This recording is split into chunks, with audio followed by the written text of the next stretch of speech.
Adam Levi, dancing and back in the business. What's up, sir? How are you? I'm really good, Mike. How are you? I have to say, I love seeing that Jeff Beck health and wellness. That was really relaxing, Yeah. preparing me for this guest segment. So really excited to be here. Always happy to join, my friend. I almost added that commercial last in the block, but I feel like it might make people fall asleep a little bit. So I had to add the my bookie right in their face afterwards. Yeah, go for it. Whatever Like, you're doing, it's working. You've had so many guests so far this preseason, which is great to see. fun. You've been looking snazzy most of the episodes. You got your tie, you got your collared shirt on. I love to see it. You are, just for the record, people, IL Indoor contributor, NLL Insider. You have a question mark in the bio. That's hysterical. Borelli winner, which we will never forget, which is the media award in the NLL. Founder of Bite Lines, host of the Lacrosse Matrix, and of course, you are Preston Senior as well, sir. So there you go. Yeah. Well, thank you. Appreciate it.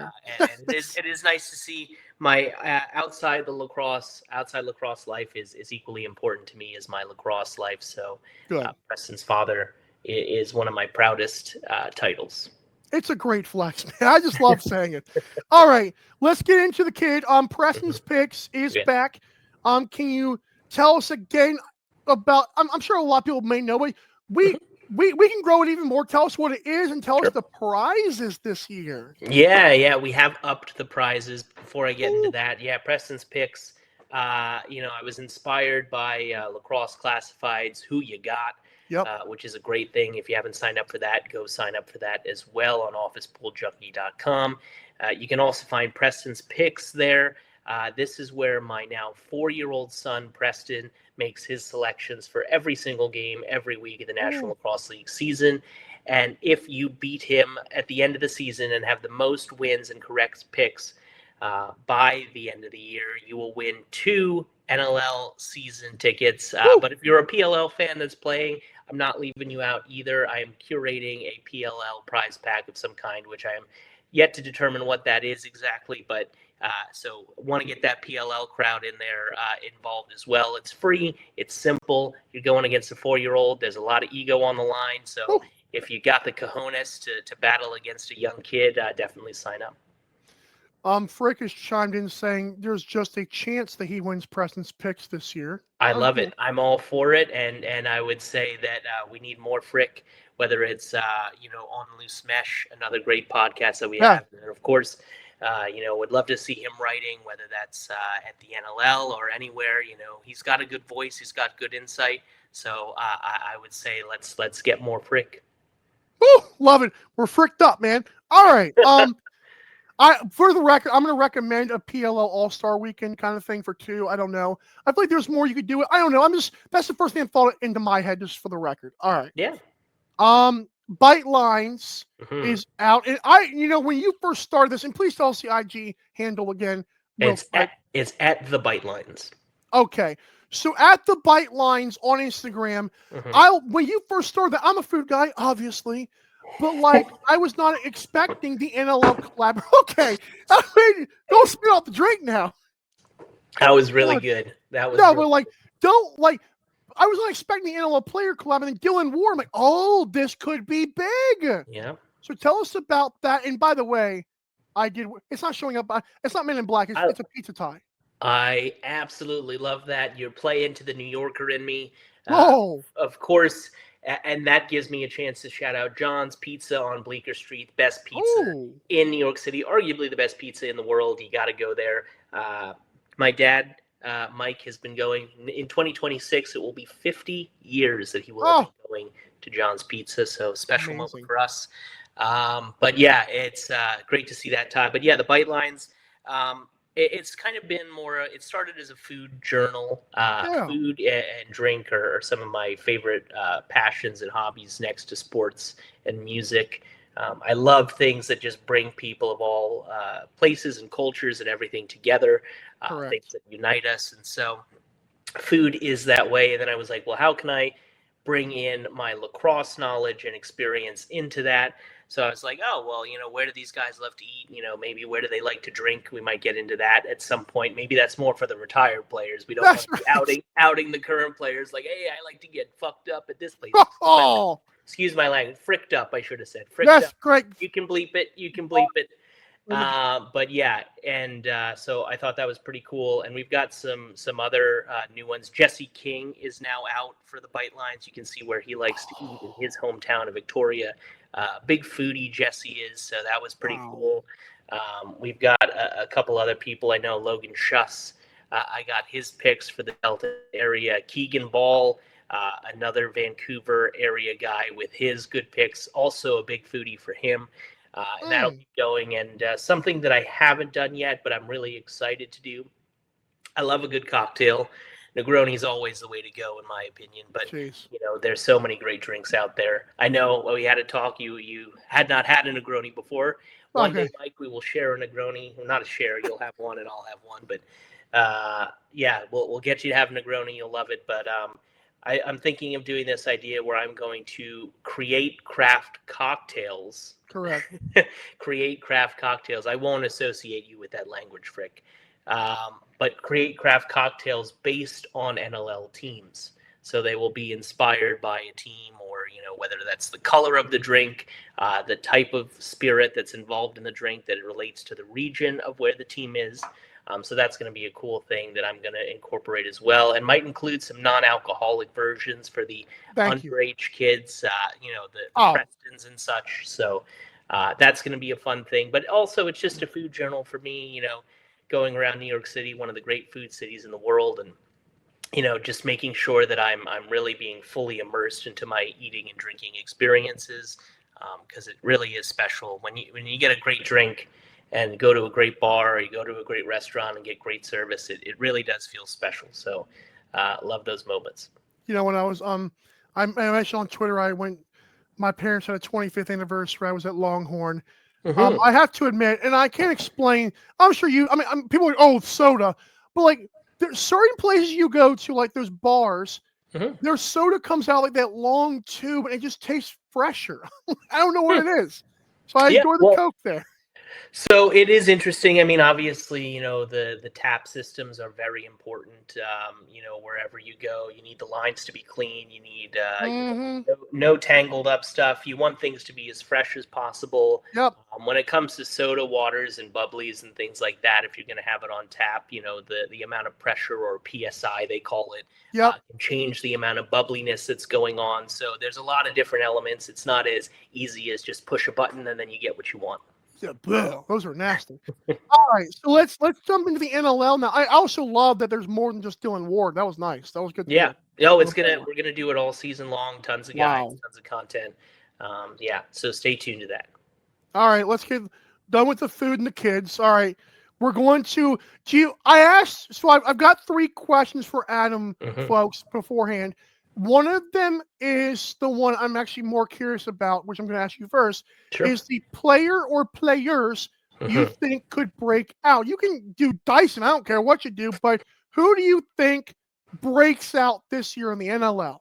So I've been thinking about it, and I've got a handful of players for you. And breakout I'm using as a relative term, whether that's someone who's going to be a big star, or someone who's just going to have an improved year where we're mentioning their names more, or hearing their names more on the broadcast because of the impact they're making. Claire Rich. Click I mean, so it's interesting. You when we think about guys like Marcus Claridge, and there are people in his ilk, I was kind of avoiding those guys because, yes, they could have a better year, and I expect a guy like Marcus to have a better year, especially with the offense the Vancouver Warriors now have. But it feels like we started talking about him last year, so I wanted to think of who are guys that we weren't really talking about last year that I think we'll be hearing a little bit more of. One of those guys, and I hope he definitely gets a full season of playing time. We didn't see a lot of him last year, is the Saskatchewan Rush's Levi Anderson. Not just picking him because of the name. Want to get that out of the way. I'm picking him because great talent, great character guy, but a huge athletic force out there. I think he can be a really great role player and really establish himself for the Rush. So I think he's someone that we'll be talking a lot more about. And then I saw you had my colleague and good friend Steven Stamper on the program, and he was saying so many great things about the Georgia Swarm. So I wanted to put my hat behind a couple of the names that I think he mentioned, which is Jacob Hickey. A full season of him being healthy, and then another guy in Torrin Eccleston. I think those are two guys that could really have big seasons. George has had so much turnover, and they are trending younger. I know that was something also that Stamper talked about. They want to get these younger guys playing and get more experience. So I think that those are two guys on the Swarm. Love Torrin. For the Black Bears, I wanted to put Reed Kurtz on there, Ty Kurtz's younger brother. He's someone that was highly touted coming in. Wanted to also, I think we talk so much about offensive guys, wanted to give a shout out to a defensive guy there. And, when you have a guy, that has the potential to be a strong, solid defender in front of Zach Higgins, I think we'll be talking more about him. There's so many names that I could have picked for the Calgary Roughnecks because they've overhauled their team. And I'm not going to go with one of the rookies because I don't think, if we're talking about Breakout, I don't think rookie is fair for that. But I'm gonna put Matthew Gauthier on there as well as, when I say guys like Marcus and not including him, but I do want to give a shout out to Hayden Dixon because I think Hayden Dixon has the potential to reach over 30 goals this season. He's been around the 20 mark, but the way he's played in summer ball with a great Salmon Bellies club in recent years and had the seasons that he's had playing against men in man cups, things like that, I think that he's ready to take that next step for them. But I think that Matthew Gauthier for me is one of those guys. Another one, and I know I've got a bunch of these here, but Mitch Armstrong of the Philadelphia Wings. They need some help. Yeah, they need some help. And one of the things that's hindered him is injuries. He was drafted by the Philadelphia Wings a few years ago, missed a few games in his first year, but played very well. And then last year missed all but one game. So he has just, at 21 years old, he's been injured throughout most of his young career, but he's still so young, still so capable. He's got the St. Catharines connection with his coach, Ian Rubel. So I think that if he's healthy, that he will be a guy that we'll be talking about. And then with the changes with Buffalo, and we saw a little bit of him last year, I would say Clay Scanlon, if he gets the playing time that he deserves, that him in Buffalo is another one that we could be looking at. It'll be interesting, obviously with Mike Triolo and Ryan Bernesh going to Buffalo, how they fit him in. There's these new pieces. There'll still be a lot of offensive weapons, but I think Clay is someone that we'll be talking about. Levi Anderson, Jacob Hickey, I love Torrin Eccleston. Reed Kurtz. Pop quiz for you. Do you know who Reed Kurtz scored his only goal against last year? I have no idea. Calgary. Okay, there we go. I was listening to that. Is it Gauthier or Gautier for Matthew? I never knew that. It's probably the most French, whatever. Gauthier. Yeah, I love it.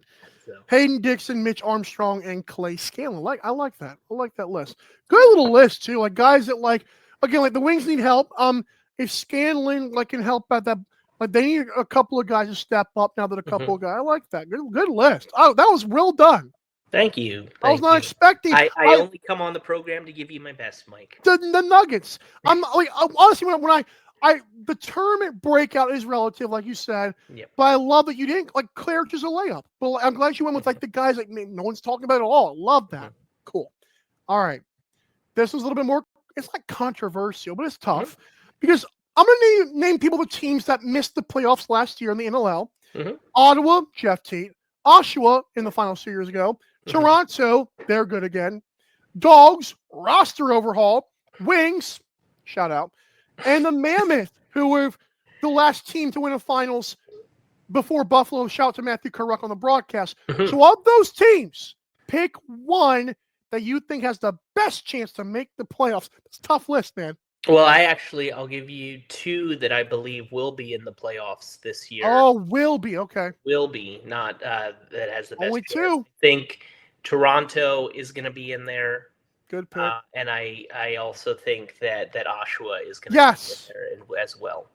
So those are my two teams that I think out of that list are going to make the playoffs. Obviously, you could have said Vegas too, but I mean...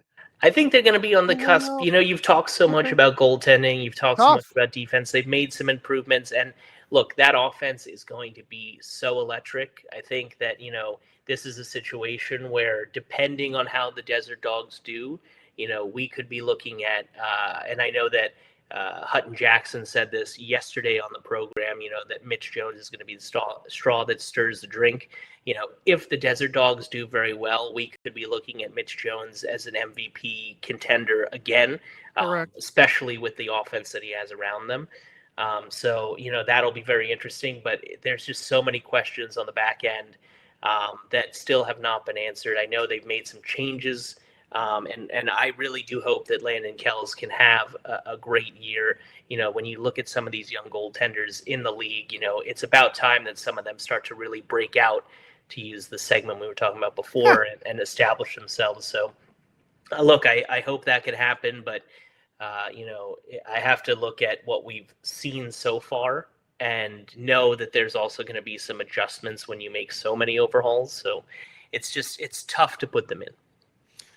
Earlier, Cody asked, does Bouquet get the starter spot?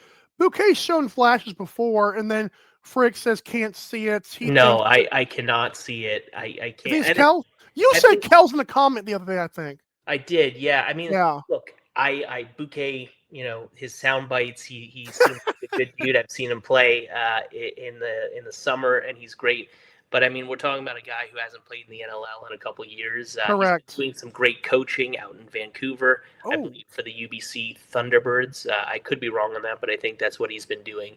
But even the numbers that he had when he was in the NLL more consistently don't necessarily prove that he should be one. And then when you add the fact he hasn't been in the league for a couple of years, that would just be a very intriguing choice. I'll put it that way, to have him starting. To pile on, just for the record, Bouquet, and because I said this on the show the other day, his only season above 78% was his rookie year when he played less than 300 minutes. So it's like, but that's how Kells and even Getty were. So like, Frick says it's going to be Con. I would love this. I know no one's going to say it, but I think it should be Con. I'm still with Frick on that. So I think Con is going to be good. I think he's young, and he might get some minutes if Kells isn't working. The way I would rank it, if it were me, I would do Kells, Con, and then Bouquet in that order. But I think Kells, only 24 years old. I think we forget about that sometimes, not even hitting that peak for goaltenders yet. Yes. So, he's been your guy, and I just think that to take away opportunities from guys who haven't had the full opportunity at their best. You mean the team in front of him, and even his best too, yeah. Right. And so, and also with all the changes, to make a switch just seems like, well, give the guy a chance. Like, now you've got this new roster, let's see what he can do with it. And then if it doesn't work, you've got opportunities and possibilities to change it up. Interesting. Well, let's do our last topic. I'm excited for this. I don't know if you're going to give us a winner, but I did ask you to give me an on-air NLL Finals matchup, head-to-head. Tell me who we're watching in June. So, this might be a bit of a shock to people, but I am not having the Buffalo Bandits in my finals this year. I know that might get some hate. It's more of playing the odds, in the sense of, to be even contending for a championship 4 years in a row for any sport is absolutely insane. But, yes, it's great that they brought back Matt Vince, but he's another year older. And when we're talking about another year older for someone who's 42, even and I put out a tweet, I think, about this with Kells, if he had stopped 16 or 20 more saves, maybe they would have been at 500 last season. It's the same you could say about Matt Vince. If he doesn't make 20 more saves, is Buffalo where they were? And what happens there? And when you're another year older, who knows? And that goes the same for Steve Priolo and same for Paul Dawson. I'm not saying that they're too old and not going to be capable, but you have to think about that when you're talking about another long championship run. Yes. So I have Vancouver in the finals, and I have them playing Saskatchewan, obviously the news that I think it was you that broke about Jake Naso being out, that's a bit tough. Rough.